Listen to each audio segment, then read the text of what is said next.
बेचना चाहते हैं। उन्होंने राम का सौदा किया, उन्होंने राम की शिलाओं को जिन पर राम लिखा था उनको बेचा, उन्होंने रामचंद्र भगवान की खड़ाओं तक को बेचा। अब उन्होंने राम को बेचा, अब काशी पहुंच गए और गंगा को बेचेंगे।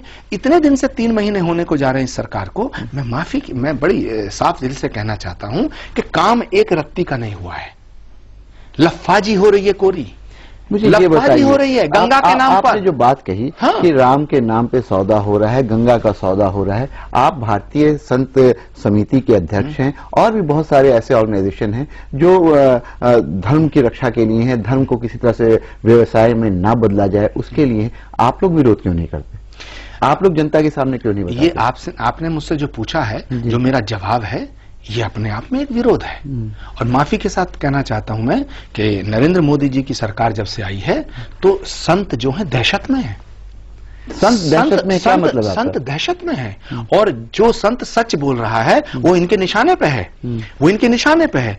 ये देश केवल इसकी खूबसूरती पता क्या है? इसकी खूबसूरती ये है कि यहाँ मोहम्मद रफी गीत गाता है कि बड़ी देर भई नंदलाला तेरी राह तकें ब्रजवाला।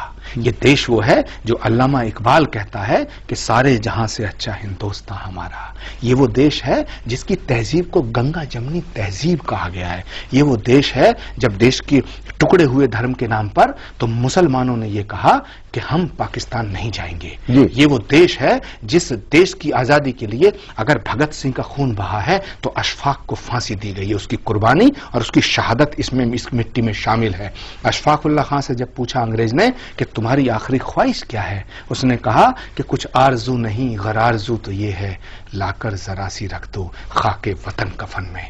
मैं पूछना चाहता हूं कि क्या वो अशफाक उल्लाह खां की कुर्बानी को क्या जवाब देगा आरएसएस? वीर अब्दुल हमीद ने पाकिस्तान से लड़ते हुए दुश्मन के टैंक तोड़े थे, अपने बदन की बोटियां।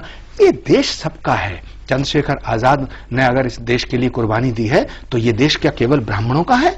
भगत सिंह ने अगर इस देश के लिए कुर्बानी दी है तो इसलिए दी गई थी कि ये देश केवल सरदारों का है?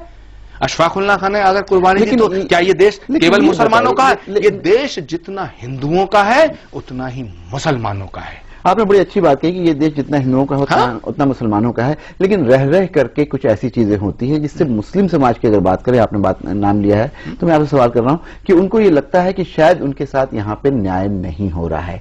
अभी कुछ दिनों से आपने देखा होगा कि बहुत सारे मुसलमान नौजवान दहशतगर्दी आतंकवाद के आरोप में पकड़े जाते हैं, बरसों बरस तक जेल में रहते हैं और उसके बाद एक अदालत ये कहती है कि नहीं, इनके ऊपर जितने आरोप थे वो गलत पाए गए। इसके लिए किसको जिम्मेदार आप मानते हैं? देखिए, ये एक इंटरनेशनल साजिश है।